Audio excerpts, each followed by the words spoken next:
Let's jump into creating assignments and assigning points. Back in Unit 4, we covered how to build content in your course using the different resources and activity types that Echo has to offer. Now we are going to take a look at how to assign points to the activity types. Let's get started by entering a course through the Editor tool. At this time, we should have some sort of course organization started. Either within a folder or at the bottom of the course editor, click the Add Activity button. In the pop-up, we're going to be focusing on the activity types specifically. These activities are made for students to interact with and therefore have points associated and can be graded. Let's get started by looking at the assignment activity type. Once you create an assignment and give it a title, you should head over to the Settings tab. In the Gradebook and Submission panel, you have the option to make this activity gradable. The next step would be to decide how students will be submitting their work. If you select None, that would mean that students are going to be turning in something physical to you that you will grade later in Echo.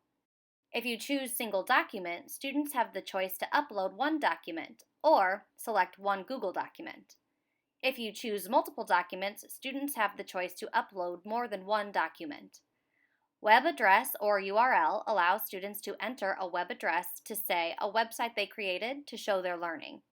Notes Only allows students to submit their work by typing directly into Echo. When using Notes Only, Echo has an auto-save feature that saves as students type. If they need to leave and come back, their work will still be here. Up next is assigning points using multi-outcome scoring. This is where you get to decide what skills you are assessing for this piece of work. Knowledge and thinking represents your content area. This is probably the outcome you will be assessing most often. If students will be turning something in with some form of writing, you might also assign points to written communication. If students worked with a partner or in a group, you might add in points for collaboration. Most assignments you create will not assess all the outcomes, and sometimes you might only be assessing one or two outcomes, and that is totally fine.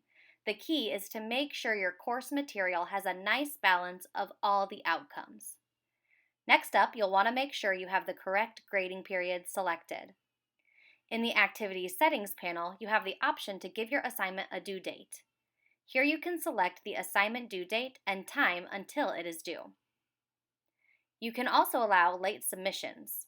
You have the options to always allow late submissions, give a grace period in days, give a grace period in hours, or in minutes. If you scroll down in the Advanced Gradebook options, you have the choice to include this activity in the final course score. Most of your assignments will be included in the final course score, but sometimes you may want to use an activity for feedback rather than for a grade. If this is ever the case, you can unselect Include the Activity Score in Final Grade. Because I want this activity to count for a grade, I'm going to leave this setting turned on for now. I'll go ahead and click Save in the upper right-hand corner. Now my assignment appears in my course editor and will be visible to students.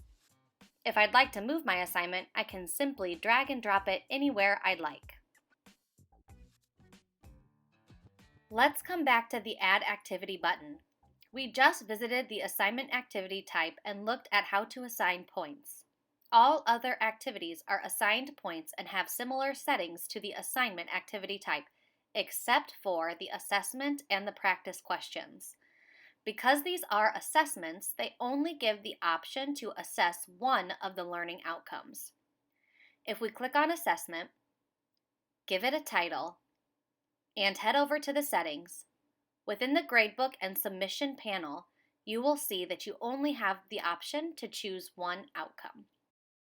Once you've selected your desired outcome, you can then choose how many points possible. In the activity settings, you can give the assessment a due date, decide how many attempts students can have at taking the assessment, decide how many questions you would like per page, allow save and continue, require answers, randomize question order, and randomize response order.